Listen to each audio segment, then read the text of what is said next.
Jalan-jalan ke Rawasari, ketemu Atang dan si Anjar. Perkenalkan, saya Purwo Besari. Selamat datang Sobat Belajar. Halo Sobat Belajar, senang sekali saya Purwo Besari bisa menyapa kembali Sobat Belajar yang ada di seluruh Indonesia, Sobat Belajar. Nah, Sobat Belajar, di sini Kak Purwo akan membahas mengenai UTBK. Dan kesempatan kali ini kita harus berusaha keras supaya bisa memahaminya, supaya nanti kita bisa lolos UTBK SBMPTN 2021. Karena jika kita hanya berpatokan kepada seleksi undangan atau SNMPTN saja, dikhawatirkan itu akan mengecilkan kesempatan kita untuk ke perguruan tinggi negeri selanjutnya. Oke, jadi siap-siap ya, kakak akan bahas mengenai soal UTBK kali ini, oke? Nah, Sobat Belajar, karena belajar itu mudah, ayo belajar, jangan kemana-mana. Jangan lupa belajar, karena sekarang belajar itu mudah. Ayo belajar. Halo Sobat Belajar, selamat datang kembali bersama Kak Purwo Besari. Nah, Sobat Belajar, ini adalah salah satu soal yang akan kita kerjakan pada kesempatan kali ini. Nah, Sobat Belajar, di UTBK ini Sobat Belajar akan menemui berbagai teks, yang mana salah satunya adalah teks ini akan menguji kemampuan Sobat Belajar untuk mengetahui apa itu gagasan pokok dari teks tersebut, judul yang tepat, pernyataan yang benar, pernyataan yang salah, dan lain sebagainya, seperti itu, oke? Nah, salah satu kunci untuk menjawab soal teks seperti ini adalah Sobat Belajar langsung fokus kepada soal yang ditanyakan. Nah, seperti di teks kali ini adalah keterangannya adalah untuk soal nomor 1 sampai dengan nomor 3. Kita langsung fokus saja pada soal nomor 1 dan juga nomor 3. Nah, ini dia. Pertanyaannya adalah memasuki tahun 2020 yang tidak dialami Jakarta, Bogor, Depok, Tangerang, dan Bekasi adalah, nah itu ya Sobat Belajar, kita langsung fokus kepada yang tidak dialami oleh Jakarta, Bogor, Depok, Tangerang, dan Bekasi. Apakah yang A, bencana yang cukup memprihatinkan, ataukah B, curah hujan yang tinggi, C, banjir di banyak titik, atau D, beberapa perumahan tergenang, atau E, jalan tol terputus. Nah, untuk menjawab soal seperti ini, kita harus mengetahui apa yang dinyatakan di dalam teks secara eksplisit. Jadi, harus benar-benar ditulis dan tertera di teks tersebut. Meskipun misalnya konteksnya atau bentuknya berbeda ya, konteksnya harus sama, bentuknya misalnya bentuk kalimatnya berbeda, namun konteksnya harus sama, seperti itu. Kita akan lihat, dan di sini mau tidak mau kita harus membaca ke teks tersebut. Oke, kita akan baca soalnya bersama-sama. Oke, yang pertama, kalimat pertama, memasuki tahun 2020, Jakarta, Bogor, Depok, Tangerang, dan Bekasi atau Jabodetabek mengalami bencana yang memprihatinkan. Nah, ini sudah menjawab pernyataan yang pertama ya, berarti memang sudah dialami oleh daerah tersebut. Berarti pilihan A sudah tidak berlaku. Lalu yang kedua, tingginya curah hujan sejak sore di penghujung tahun 2019 menyebabkan banjir di banyak titik. Nah, sudah menyebabkan banjir di banyak titik. Oke, pernyataan itu juga, opsi jawaban tersebut juga sudah terjawab, ada dan sudah dialami daerah-daerah tersebut. Lalu yang selanjutnya adalah beberapa perumahan bukan hanya tergenang dengan kedalaman lebih dari 2 meter, tetapi juga diterjang arus deras. Nah, beberapa perumahan juga tergenang ya, Sobat Belajar. Situ juga sudah menjawab hal atau salah satu pilihan jawaban di pertanyaan nomor 1. Beberapa perumahan yang belum pernah dilanda banjir pun tergenang. Jalan tol tidak luput dari amukan banjir. Setidaknya terdapat 169 titik banjir di wilayah Jabodetabek dan Banten.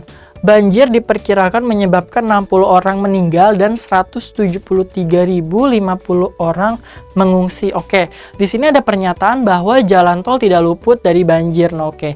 Nah, di sini berarti jalan tolnya mengalami terkena banjir. Tapi apakah jalan tolnya terputus? Di sini tidak ada pernyataan yang menyatakan seperti itu ya, Sobat Belajar. Kita akan cari di paragraf kedua. Titik banjir terbanyak terdapat di Jawa Barat 97 titik, Kabupaten Bekasi 30 titik, Kota Bekasi 53 titik, dan Kota Bogor 12 titik. DKI Jakarta 63 titik.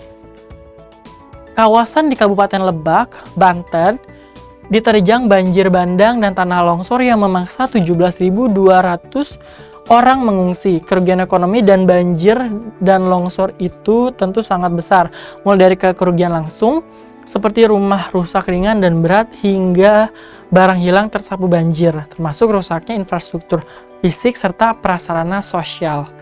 Seperti gedung sekolah, rumah ibadah, puskesmas, dan bahkan bandara Halim Perdana Kusuma ditutup sementara dan semua penerbangan dialihkan ke Bandara Soekarno-Hatta. Seperti itu. Oke, kita akan lihat pernyataannya.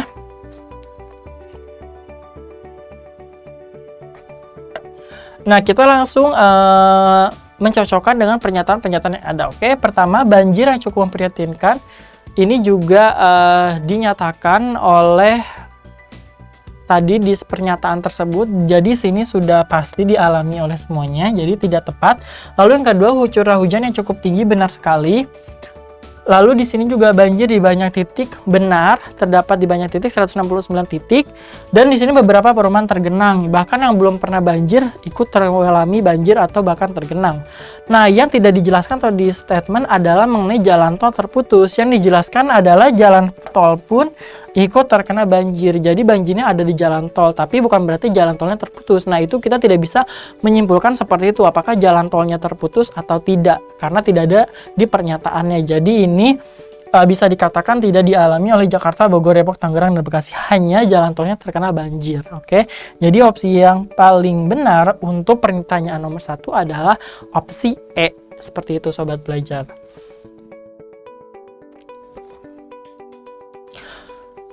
Oke, lalu pertanyaan nomor 2, apa simpulan dari bacaan di atas? Nah, yang namanya simpulan ini, pertama sobat belajar harus mengetahui bahwa simpulan ini berbeda dengan rangkuman ya, sobat belajar. Oke, yang namanya rangkuman adalah merangkum atau meringkas pernyataan yang ada secara eksplisit di teks, dibuat dengan bentuk lain dan lebih ringkas lagi. Kalau misalnya simpulan, yaitu adalah diambil atau ditarik maknanya atau intisarinya yang tidak ada dalam teks secara eksplisit atau secara implisit, seperti itu. Jadi apa yang bisa kita tarik seperti ini? Contoh yang pertama adalah opsi A. Itu tadi sudah sama-sama membaca, kita langsung saja menjawab. Kerugian ekonomi akibat banjir dan longsor pada awal 2020 lebih besar dibandingkan dengan peristiwa banjir dan longsor sebelumnya. Nah, salah satu ciri, meskipun misalnya kesimpulan adalah pernyataan yang tidak bisa dilihat berdasarkan pernyataan secara eksplisit, tapi kesimpulan juga tidak bisa diambil berdasarkan sesuatu yang tidak ada pernyataannya atau tidak ada sesuatu yang dituliskan atau dijelaskan mengenai hal itu. Contohnya adalah kerugian yang lebih besar daripada tahun sebelumnya. Di sini tidak menjelaskan seberapa besar kerugian tahun sebelumnya, karena hanya menjelaskan adalah korban jiwa dan korban warga yang mengungsi di tahun 2020. Di tahun 2020 kerugiannya besar, tapi di 2009 juga tidak dikatakan lebih besar atau ada pernyataan menyatakan seperti itu. Jadi ini pun pilihannya salah. Jadi salah ya. Lalu yang kedua, karena tergenang banjir, Bandara Halim Perdana Kusuma ditutup secara permanen. Nah, di sini bukan ditutup secara permanen ya, tapi dialihkan sementara ke Soekarno-Hatta, bukan ditutup secara permanen. Jadi ini salah. Lalu yang ketiga, rumah rusak ringan dan berat hingga barang hilang tersapu banjir merupakan kerugian langsung akibat banjir dan longsor. Nah, ini benar sekali sobat belajar. Ada di pernyataan, tapi ini adalah pernyataan secara eksplisit. Dijelaskan bahwa kerugian langsungnya adalah seperti kerusakan, barang hilang, dan sebagainya. Jadi ini bukan termasuk simpulan ya, ini adalah salah satu pernyataan yang benar. Lalu yang D, hampir semua perumahan yang awalnya belum pernah banjir mengalami. Nah, ini juga salah satu pernyataan, bahkan yang belum pernah banjir ikut terkena banjir. Jadi bukan, karena ini adalah salah satu pernyataan benar. Nah, yang E, dari 169 titik banjir di wilayah Jabodetabek dan Banten, di DKI Jakarta terdapat titik banjir terbanyak. Nah, ini kesimpulan yang bisa didapat. Kenapa bisa dikatakan seperti itu? Kalau kita lihat dari teks, di situ disebutkan bahwa DKI Jakarta memiliki jumlah yang lebih banyak di pernyataan tersebut, tapi tidak ada kesimpulan atau pernyataan yang secara eksplisit mengatakan DKI Jakarta adalah titik dengan paling banyak. dengan tidak menuliskan seperti itu, kita juga bisa tahu kalau DKI Jakarta memiliki titik banjir yang paling banyak. Kita bisa buktikan di teks yang sebelumnya ya. Nah, jadi pilihan paling tepat adalah pilihannya E. Jadi yang bisa ditarik dari bacaan tersebut, oh DKI Jakarta titik banjirnya paling banyak ternyata. Seperti itu ya sobat belajar. Nah, di sini bisa kita lihat seberapa banyak titik dari DKI Jakarta. Lihat, DKI Jakarta memiliki 63 titik paling banyak. Nah, jadi itu adalah titik yang paling banyak, yaitu adalah di titik di DKI Jakarta.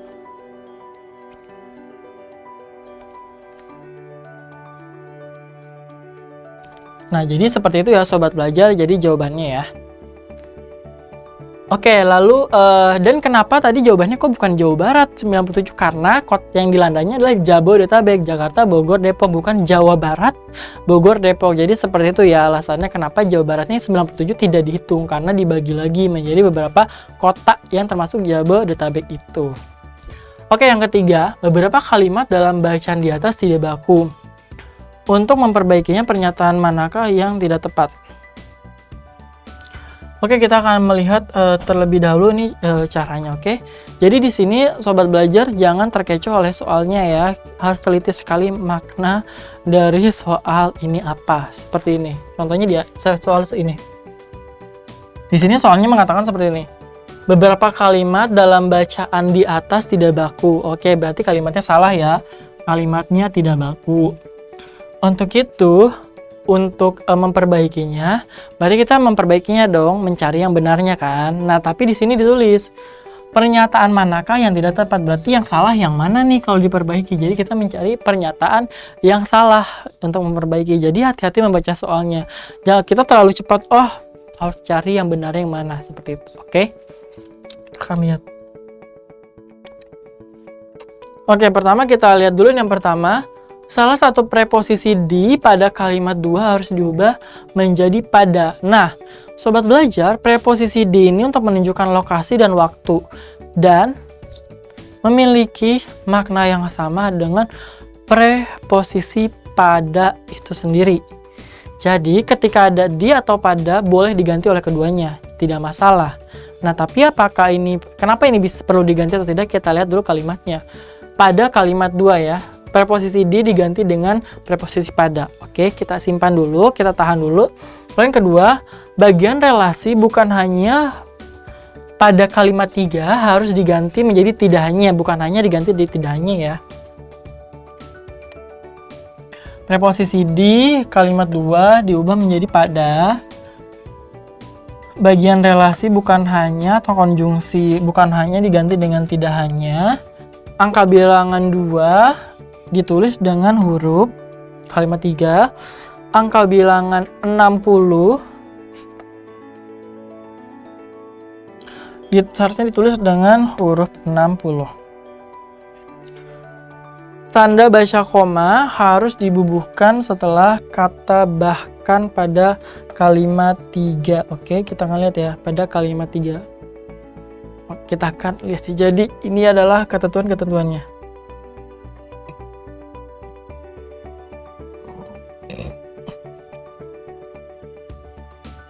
Nah, kita akan lihat dulu. Kita akan lihat yang mana nih di preposisi di. Tingginya curah hujan sejak sore hari di penghujung tahun 2019 menyebabkan banjir di banyak titik di Jabodetabek. Oke. 1, 2, 3.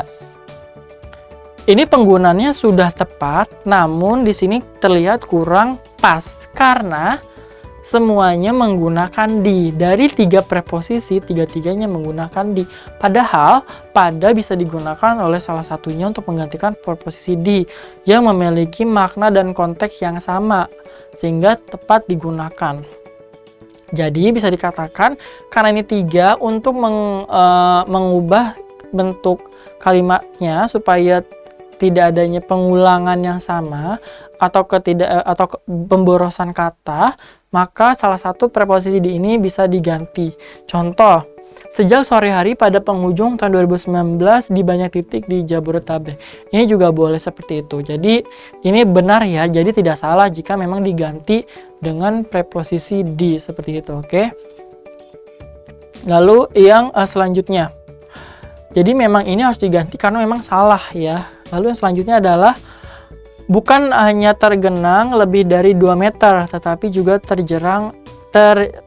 juga diterjang arus deras. Nah, 2 meter di sini karena ini masih angkanya adalah salah satu angka yang terdapat di tengah-tengah kalimat atau intra kalimat, dan ini untuk menjelaskan suatu keterangan dan tidak berulang, maksudnya 2, 3, 4, 5, maka penulisannya harus diubah menjadi huruf. Jadi ini memang salah dan harus diubah menjadi huruf. Jadi seperti ini. Dan ini pun sama, ini pun harus diubah menjadi huruf. Jadi bukan menggunakan nada, jadi menyebabkan 60 orang meninggal. Seperti itu. Jadi memang ini harus diubah. Nah, jadi seperti itu ya sobat belajar.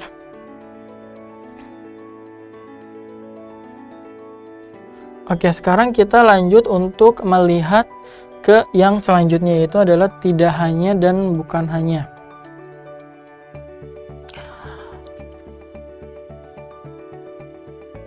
Oke, kita akan lihat dulu yang namanya bahkan. Ini dia. Ini dia. Bahkan bandara, nah di sini bahkan, nah sobat belajar, ketika misalnya menempatkan yang namanya konjungsi, dan ini adalah konjungsi intrakalimat, maka penulisannya harus ditambahkan oleh koma. Jadi bahkan koma di sini.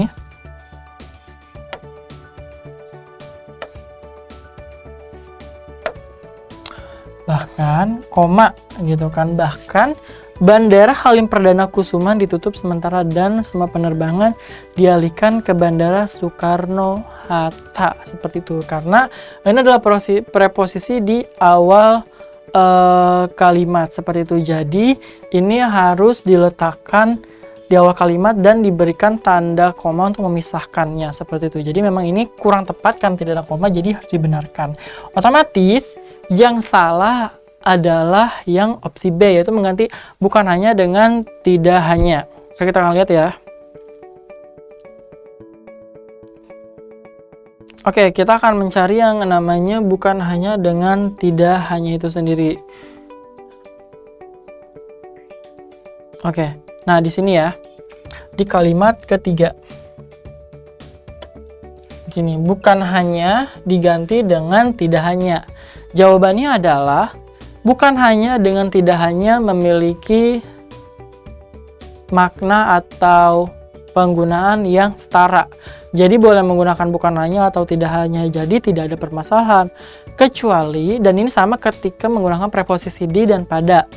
Jadi seperti kalimat yang sebelumnya, yaitu adalah kalimat yang nomor 2, dan ini adalah kalimat nomor 3. Nah, bedanya kalau misalnya preposisi di dan pada ini, karena terlalu banyak menggunakan preposisi di, sehingga perlu diganti salah satunya dengan preposisi pada. Kalau misalnya preposisi bukan relasi bukan hanya diganti dengan tidak hanya, ini tidak akan mengubah makna apapun, dan ini tidak akan memperbaiki apapun karena memang sudah tepat gitu. Karena hanya menggunakan bukan hanyanya sekali. Jadi ini yang salah jika misalnya diganti tidak hanya, karena tidak akan memberikan dampak apapun. Jadi yang opsi yang salah adalah yang mengganti bukan hanya dengan tidak hanya.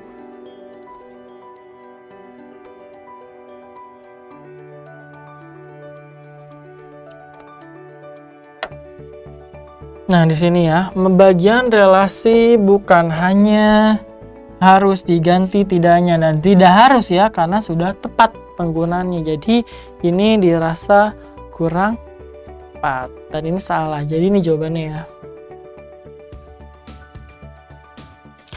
Oke, ini dia pertanyaan nomor 4 sampai dengan 7. Di sini ada keterangan untuk menjawabnya, yaitu adalah menjawab soal nomor 4 sampai dengan 7. Pertimbangkanlah kata atau kalimat yang tercetak tebal pada setiap nomor.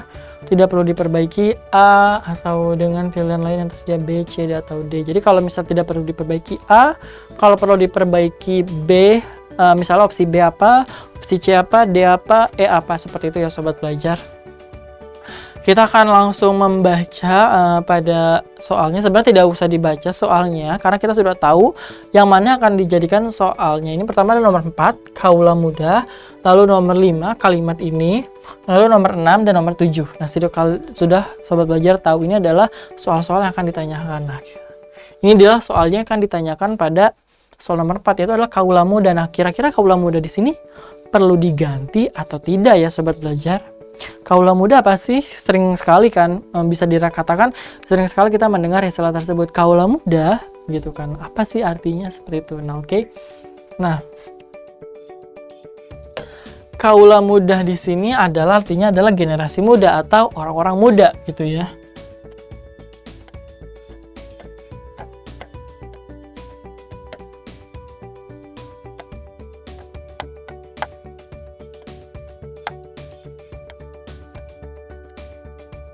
Nah, generasi muda atau orang muda. Nah, jadi pilihannya adalah sudah tepat karena sesuai konteksnya tadi adalah kaula muda atau generasi muda adalah orang muda. Tapi konteksnya sudah tepat, penulisannya kurang tepat. Kaula muda menurut Kamus Besar Bahasa Indonesia adalah penulisannya bukan kaula tapi kaula menggunakan W. Jadi penulisan tepat adalah kaula muda. Nah, jadi jawabannya adalah yang mana sobat belajar? Opsi D. Ya benar ya, kaula muda ya gitu. Jadi kalau misalnya ini mau ganti dengan yang sejenis anak muda, remaja sebenarnya boleh. Tapi di sini karena ada opsi perbaikan dengan kata yang sama, lebih baik sobat belajar memilih untuk menggunakan opsi dari kata atau frasa yang sama tapi dengan penulisan yang atau ejaan yang lebih tepat seperti itu. Jadi kaula muda seperti itu. Oke. Ini adalah perbaikan dari kalimat 5 ya, bisa lihat. Ini adalah maksudnya soalnya. Bisa dilihat di mana-mana saat ini bukan hanya orang tua saja yang nongkrong di warkop saat pagi atau malam, tetapi juga berbagai kalangan, yaitu ya jawabannya. Nah, kira-kira tidak perlu diperbaiki kah? Perlu diperbaiki atau seperti apa? Nah, sobat belajar, salah satu cara mengidentifikasinya apakah ini bisa diperbaiki atau tidak, yaitu dengan pertama melihat dari struktur kebahasaannya, dari tata bahasanya. Jadi kita mengetahui tata bahasanya benar atau tidak. Tata bahasa dalam bahasa Inggris kita menyebutnya sebagai grammar. Benar tidak sih grammarnya seperti itu?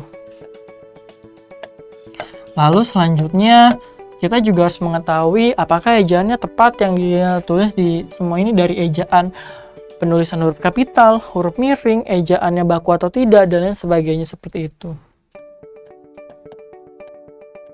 Dan yang terakhir adalah dari yang namanya iya benar sekali tata bahasa ejaan. Nah, ini dan konteks kalimatnya, pemilihan diksi di sini lebih tepatnya. Oke, contohnya di sini kita bisa lihat ya, di mana-mana ini benar ya, di spasi mana. Jadi di mana ini bukan digabung dengan mana, tapi di spasi gabung ya. Jadi ini sudah tepat ya. Dan ini tetapi ini adalah penggunaan dari konjungsi yang tepat. Tetapi ini adalah salah satu konjungsi yang digunakan untuk menghubungkan intra kalimat, yaitu menghubungkan klausa dalam sebuah kalimat. Jadi sudah tepat. Nah, yang salah adalah lalu bagaimana sih untuk mengecek ejaannya? Kita harus periksa satu persatu. Misalnya ini diperiksa dan sebagainya. Nah, jika misalnya sahabat belajar tahu ejaan yang benar, di sini terdapat ejaan yang salah, yaitu adalah kata apa? Nah, sebagai informasi, nongkrong di sini ini bukan kata tidak baku ya. Ini sudah ada di Kamus Besar Bahasa Indonesia, berarti ini sudah menjadi kata bahasa Indonesia dan bisa dipakai.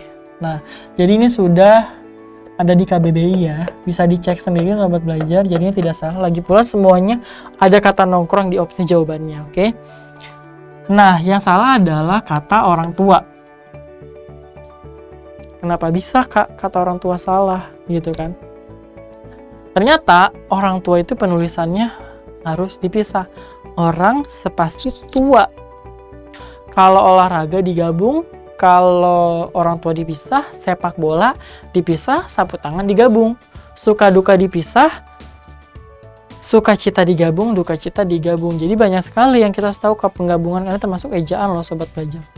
Nah, kita langsung lihat saja, berarti jawabannya harus diperbaiki ya. Berarti opsi A salah ya. Nah, kita akan lihat saja yang mana yang penulisan orang tuanya dipisah. Nah, ini digabung salah.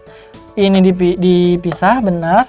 Digabung salah, digabung salah. Jadi jawabannya sudah pasti yang C. Seperti itu. Itu salah satu.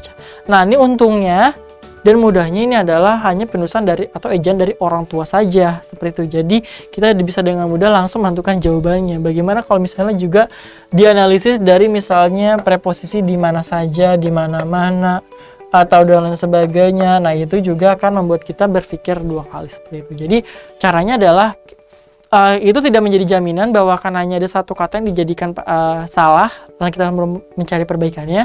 Bisa juga lebih atau bahkan susunan kalimat atau bagaimana. Ya kita ketahui adalah bagaimana polanya, apakah tata bahasanya sudah benar, ejaannya, kalimat efektif atau tidak, konteks kalimatnya dan lain sebagainya. Jadi kita memang harus sangat jeli sekali untuk menjawab soal bahasa Indonesia ini.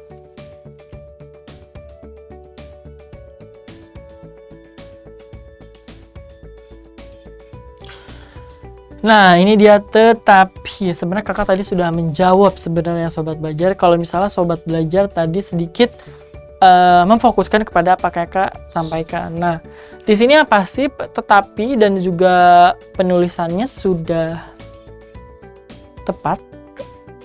Penulisannya sudah tepat, tetapinya. Tapi ada tapinya, tetapi yaitu penggunaannya dan penempatannya salah. Wah, kenapa tuh salah, Kak? Tetapi di sini adalah tetapi di sini digunakan di awal kalimat ya kan, di awal kalimat otomatis dia adalah konjungsi, berarti di sini adalah konjungsi antar kalimat. Nah, kita perlu mencari yang namanya konjungsi antar kalimat.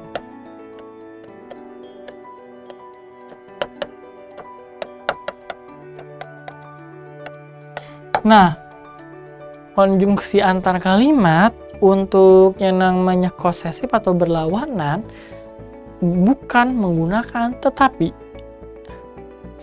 melainkan ya supaya berbeda, menggunakan kata namun. Apakah di sini ada namun? Jawabannya tidak ada. Lalu menggunakan apa, Kak? Menggunakan akan tetapi. Nah di sini yang ada pilihannya adalah akan tetapi. Nah, jadi ini jawabannya ya. Jadi ketika menggunakan konjungsi antar kalimat, maka tetapi tidak boleh. Karena tetapi ini, tetapi atau tapi ini sama ya. Ini sama dengan tetapi atau tapi ya. Tetapi atau tapi ini sama ya, tidak boleh digunakan di awal kalimat. Karena dia menghubungkan intra kalimat. Dia menghubungkan di tengah-tengah. Contoh misalnya seperti ini. Ruang pendidikan bisa di mana saja, semisal di warkop, tapi misalnya semisal di warkop. Nah, di sini boleh koma, tapi banyak orang yang hanya fokus di sekolah misalnya. Tapi banyak orang yang berpikir ruang pendidikan hanya ada di sekolah, misalnya seperti itu. Jadi boleh. Kalau misalnya ini titik, ini misalnya di sini titik, lalu sini masuk tapi atau tetapi, ini sudah otomatis salah. Sudah otomatis salah ya sobat belajar, karena ini sebagai intra kalimat.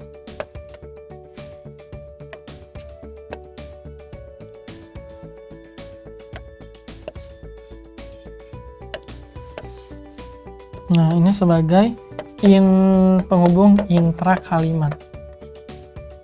Apa itu intra kalimat, sobat belajar? Intra kalimat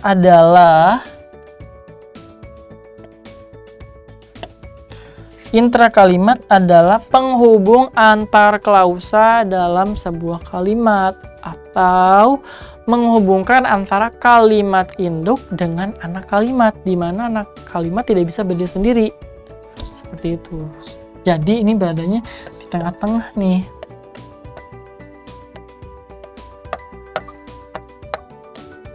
Penghubung klausa atau induk kalimat dan anak kalimat.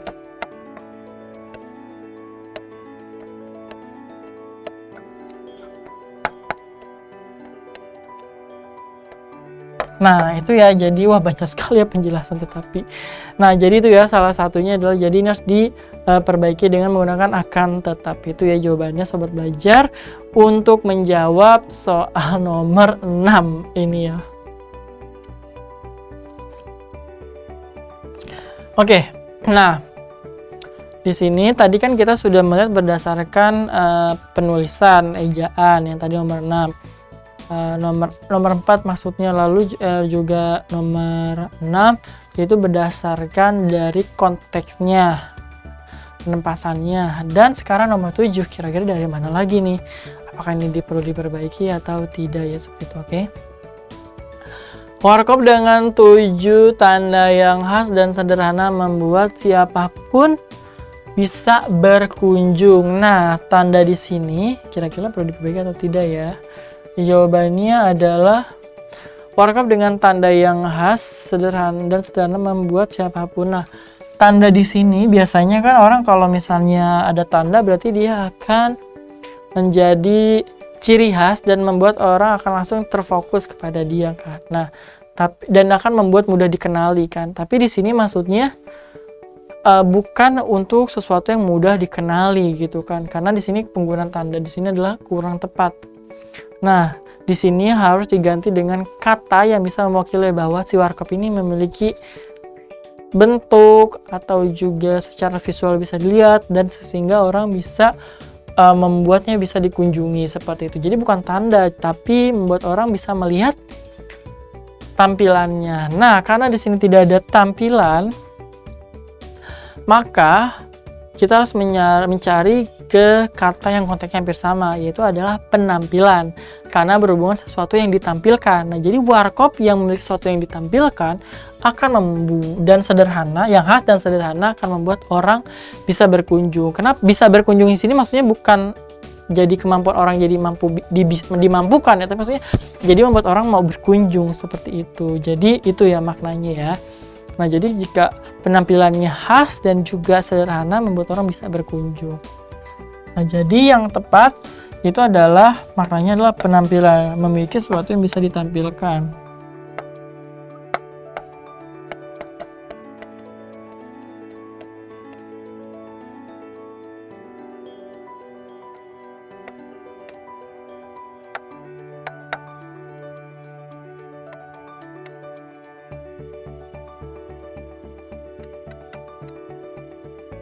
Nah, memiliki sesuatu yang bisa ditampilkan.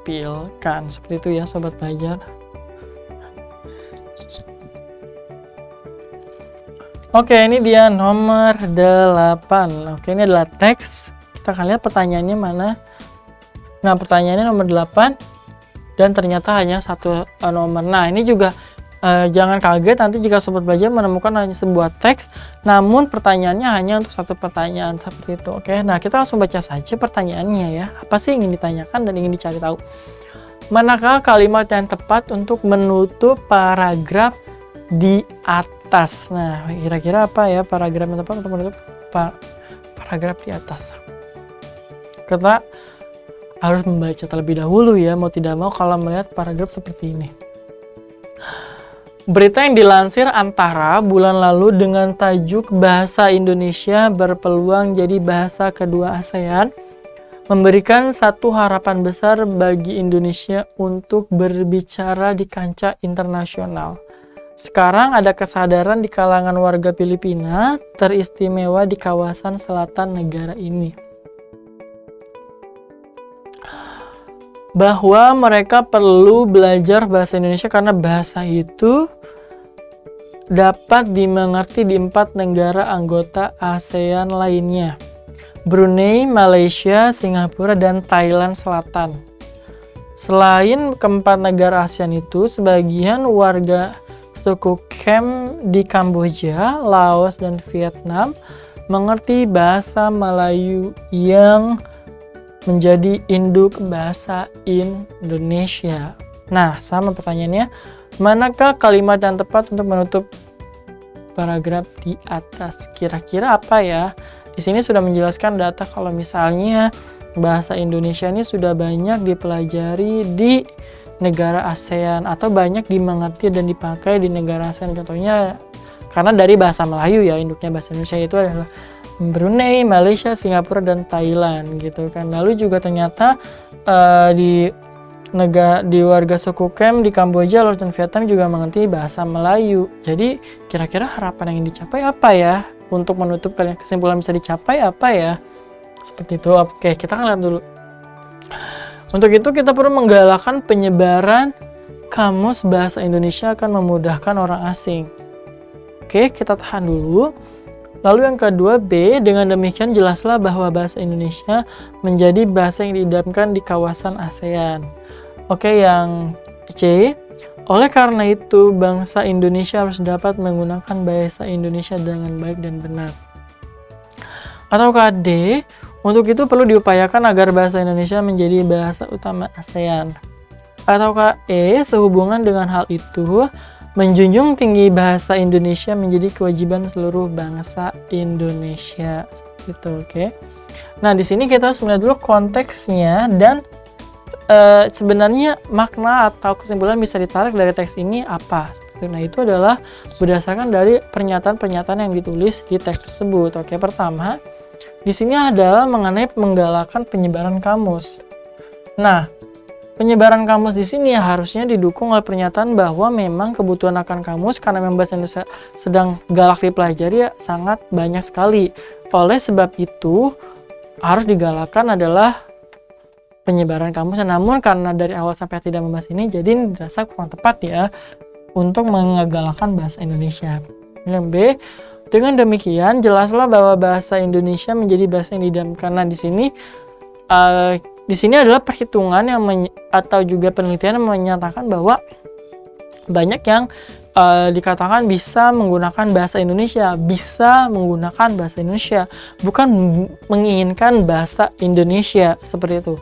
Nah, yang diidamkan ini adalah yang menginginkan bahasa Indonesia, adalah opini pihak-pihak yang menginginkan bahasa Indonesia diidamkan di ASEAN. Namun hal itu tidak dijelaskan di paragraf tersebut, jadi dirasa ini kurang tepat.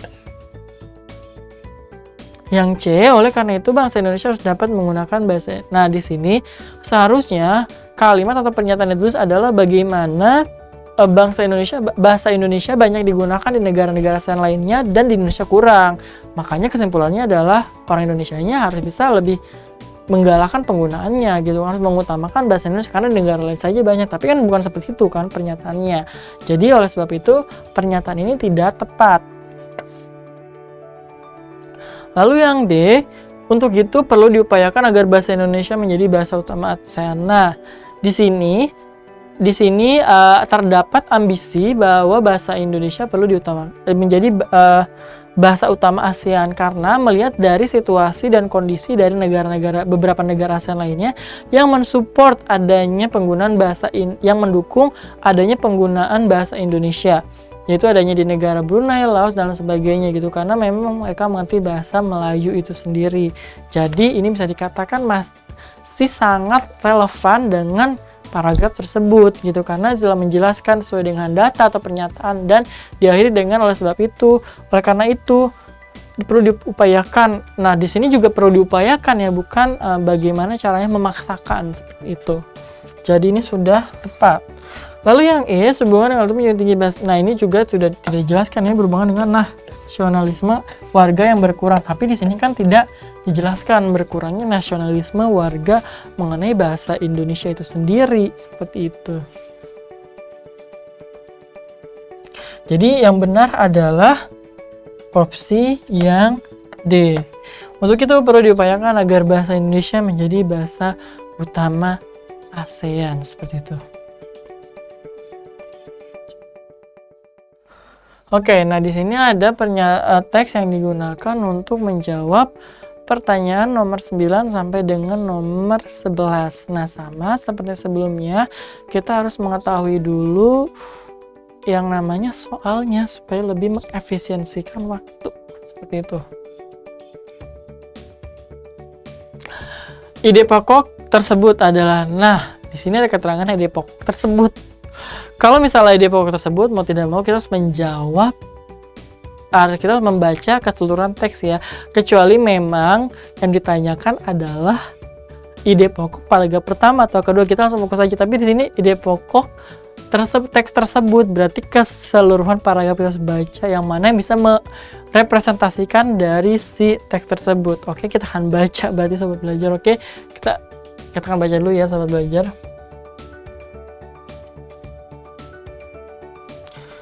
Penggunaan obat antibiotik sejak setengah abad lalu untuk mengatasi penyakit infeksi menimbulkan resistensi pada sejumlah bakteri pemicunya.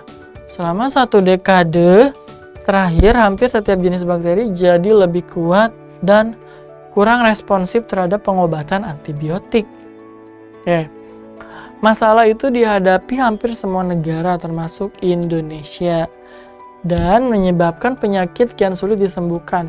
Penyebaran bakteri resisten itu mengancam kesehatan masyarakat sehingga rantai penyakit menular lebih sulit disembuhkan. Jadi di sini lebih menekankan bagaimana pengobatan dengan antibiotik itu mengalami kesulitan karena banyak bakteri yang resisten terhadap antibiotik ya sobat belajar.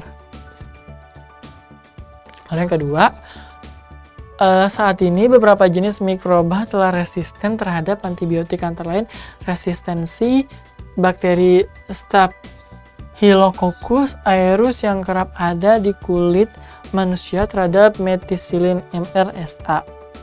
Selain itu, terjadi resistensi bakteri Enterococcus yang kerap ada di usus pada bagian genital perempuan terhadap obat Vancomycin VRE.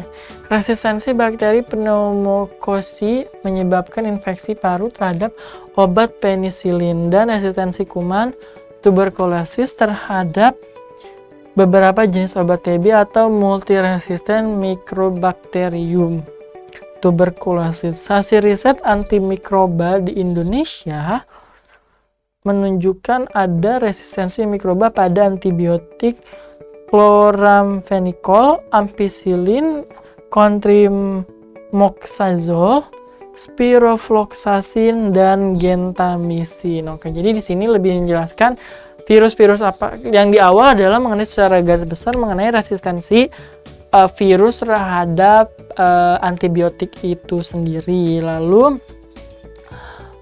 di situ juga di paragraf selanjutnya yang ini menjelaskan mengenai bagaimana contoh atau beberapa contoh dari virus-virus yang resisten itu sendiri, dan obat-obat apa saja yang yang mengalami resistensi terhadap virus itu sendiri, seperti itu. Nah, jadi kita akan lihat ya, ini dia. Apakah menjelaskan sejarah antibiotik di seluruh dunia? Jawabannya tidak ya, tidak menjelaskan sejarah antibiotik, malah menjelaskan adanya resistensi virus antibiotik itu sendiri. Oke. Antibiotik dan manusia masa kini, ini tidak menjelaskan antibiotik dan manusia masa kini, gitu kan. Ataukah C, penyakit yang dapat disembuhkan dengan, nah di sini juga bukan menjelaskan antibiotik yang dapat disembuhkan, tapi penyakit yang sulit disembuhkan dengan antibiotik karena adanya resistensi virus. Lalu yang D, resistensi penyakit terhadap antibiotik. Nah, ini benar sekali ya sobat belajar. Ini menunjukkan bahwa adanya resistensi penyakit terhadap antibiotik karena terjadinya perubahan-perubahan tersebut dan perkembangan zaman. Kalau yang E, penyakit yang muncul akibat, nah di sini bukan penyakit yang muncul akibat antibiotik itu sendiri ya sobat belajar. Jadi jawabannya adalah opsi D ya, resistensi penyakit terhadap antibiotik itu sendiri. Nah, lalu bagaimana caranya kita untuk menentukan apakah ini gagasan pokok yang tepat? Nah, sebenarnya kan ini ide pokok teks tersebut ya.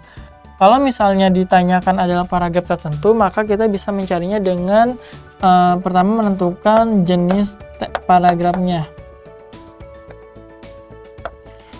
Menentukan jenis paragraf di sini ada 3 sobat belajar. Yang pertama adalah paragraf deduktif, induktif, dan campuran. Nah, kalau misalnya kita sudah menentukan ide pokok berdasarkan paragraf ini, kita akan tahu nih kalimat utamanya, dan dari kalimat utama kita akan tahu yang namanya gagasan pokok. Seperti itu, sobat belajar, oke? Nah, sobat belajar, itulah materi yang dapat kakak sampaikan. Kakak yakin sekali materi ini sangat bermanfaat untuk sobat belajar dan bisa menambah pengetahuan sobat belajar, oke? Nah, sobat belajar, karena belajar itu mudah, ayo belajar. Sampai jumpa. Jangan lupa belajar, karena sekarang belajar itu mudah. Ayo belajar!